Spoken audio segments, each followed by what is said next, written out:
Macron aide handed initial charges from May protest assault file. In this Wednesday, April 26, 2017 file photo, Emmanuel Macron, right, is flanked by his bodyguard, Alexander Bonilla, left background, outside the Whirlpool home appliance factory, in Amiens, northern France. Investigators have detained for questioning on Friday, July 20, 2018, one of President Emmanuel Macron's top security aides caught on camera beating a protester in May, a turn of events now evolving into a major political crisis for the president.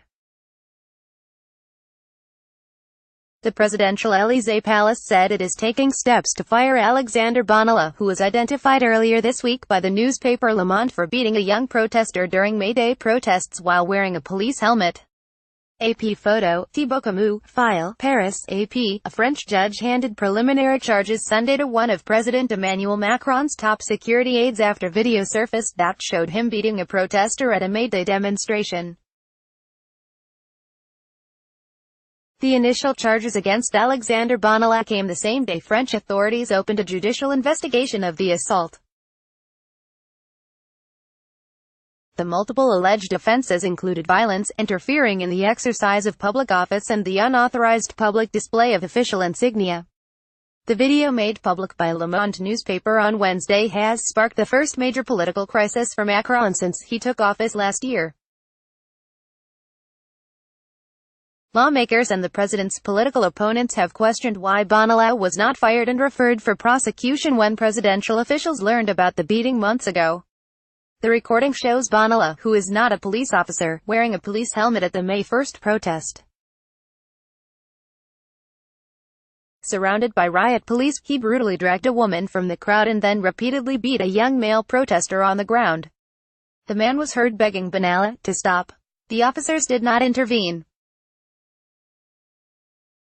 4 others were also charged Sunday night: Vincent Craze, who worked for Macron's party and was with Bonilla on the day of the protest, and 3 police officers who were suspected of illegally passing footage from the event to Bonilla.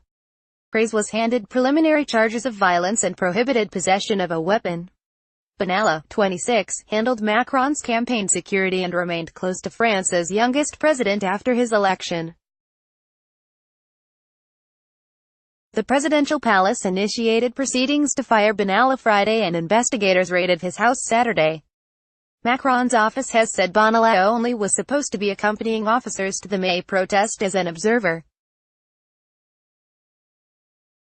However, the president's office has been heavily criticized since it revealed that it knew about the assault before last week. Macron pledged as a candidate to restore integrity and transparency to the presidency. Lawmakers were aghast to learn that Bonilla initially received only a 2-week suspension and still had an office in the presidential palace 2.5 months after the beating. Suspicion about a possible cover-up surfaced after what appeared to be inconsistent answers from Macron's office. It said last week that since May, Bonilla had been working in an administrative role instead of security. But Bonilla was photographed by the president's side as his bodyguard during France's July 14 national holiday. Macron's political adversaries have seized the opportunity. Les Republicans party leader Laurent Wauquiez said the government was trying to conceal a matter of state. Far-right leader Marine Le Pen tweeted, "If Macron doesn't explain himself, the Bonilla affair will become the Macron affair." Macron has remained silent about the behavior captured on video. Lawmakers plan to question Interior Minister Gerard Collomb this week. Copyright 2018 The Associated Press. All rights reserved. This material may not be published, broadcast, written or redistributed.